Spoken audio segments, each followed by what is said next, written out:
Welcome back. This is part 2 of me reviewing former LGBTQ Christians speak out after middle ground debate by Samuel Perez. I'm just giving my response and reactions as I've been going through it.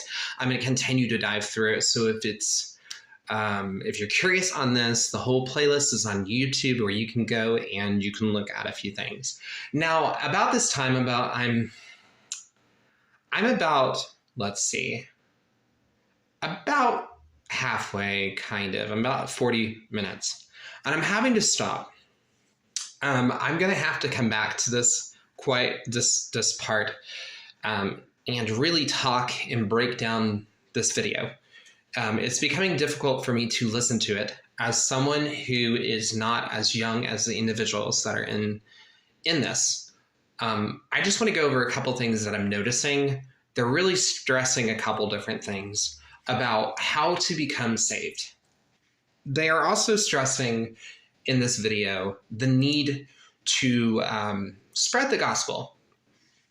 I don't think that all former LGBTQ follow Christ. I've been very outspoken on that. And whenever you only present that people will only give up homosexuality because of Christ, I think that does a disservice to people. I think that is not all of the story, and that people choose to do this for other reasons outside of religion.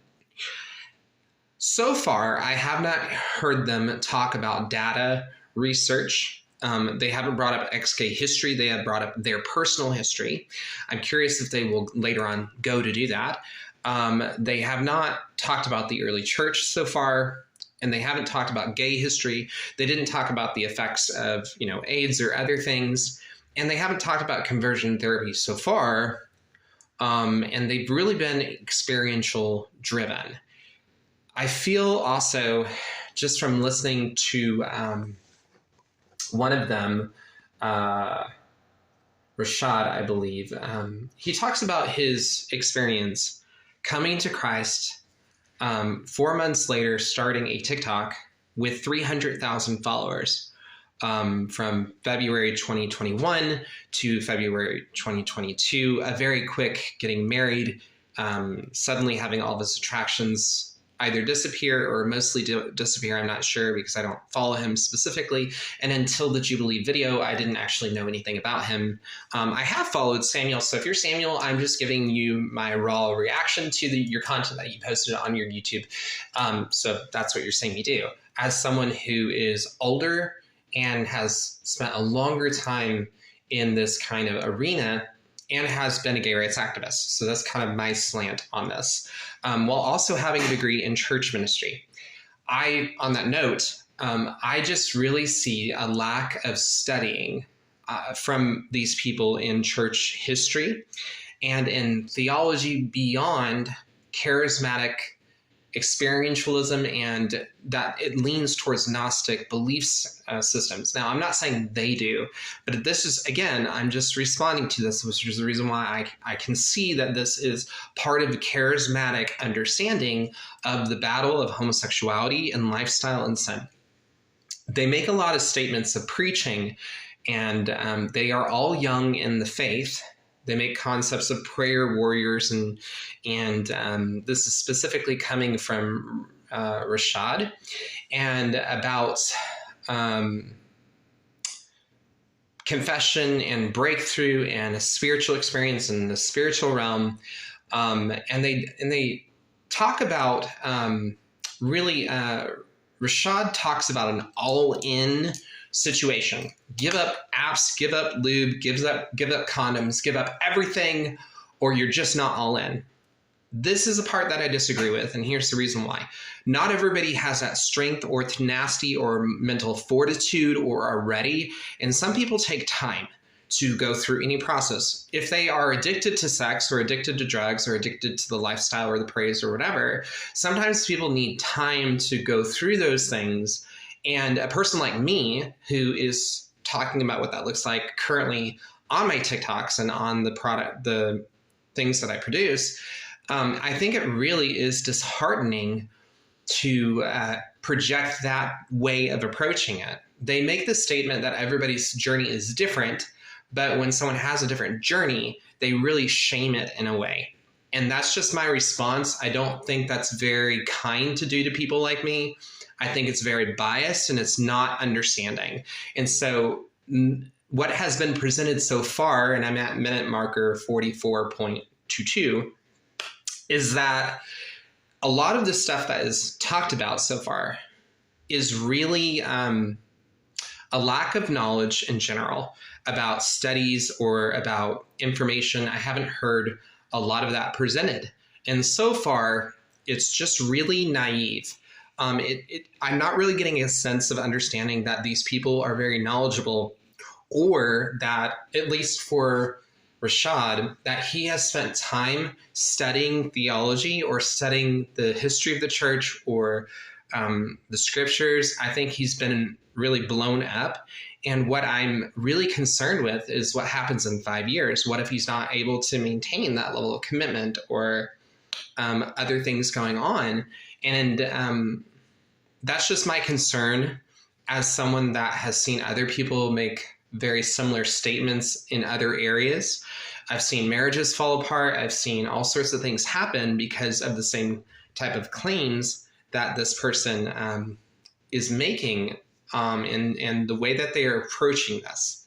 So they make a really good point that I think is more helpful, that people are being hypocritical when they are not giving up apps or they're not living, not leaving relationships. But again, like, we're not having a conversation. Is it safe? Are they ready? There's extenuating circumstances as to why people don't immediately leave relationships. Maybe it could be dangerous. Maybe they're in an abusive relationship. And I just don't think that this is covering that. Again, it promotes an all or nothing idea. And that's just not true of faith. I don't find that theologically sound to apply that to everyone. And that's just my understanding. Now, I do think that it's very telling that the cost of doing these things, of giving up friends, family, loved ones, having, I think earlier they talked about the loss of career was one example point. I think that those are more valuable. But I also believe, in light of spreading the gospel, theologically, I think that there's no conversation so far about what if, like, you have family members that are gay and, like, you are ex-gay and they don't hate you and they're still involved in your life. Should you just get rid of all of them?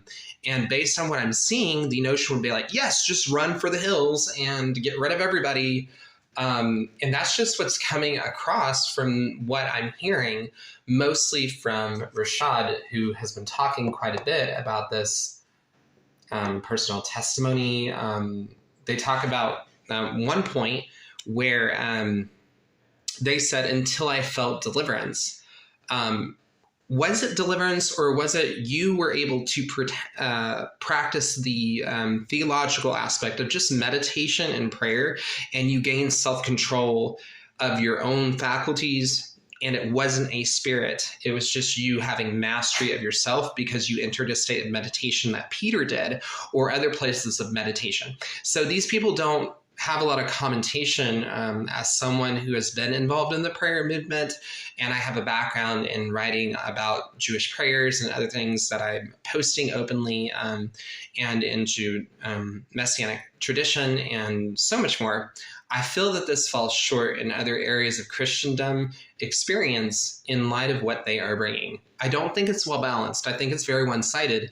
And that was called out in the Jubilee film, or the Jubilee clip of, can you stop being gay? And because they are presenting this side, he talks about becoming holy, but not everybody, like, that's not how the Lord does it for everybody who is ex-gay or who is former LGBTQ. And I talk about how queerness, in my opinion, is not necessarily linked to sexuality. It's a philosophical standpoint. And I don't think that necessarily is in conflict with the gospel. If you think anything is interesting on what I said, leave a comment below. And that's kind of part 2. You can find all the work I do on Facebook and social media as YissakarScribe, and I'd love to hear from you. You can connect that way and find my playlist in full on YouTube at YissakarScribe. And I will see you on the flip side. Stay tuned for other things, and together we can make the world a more peaceful place.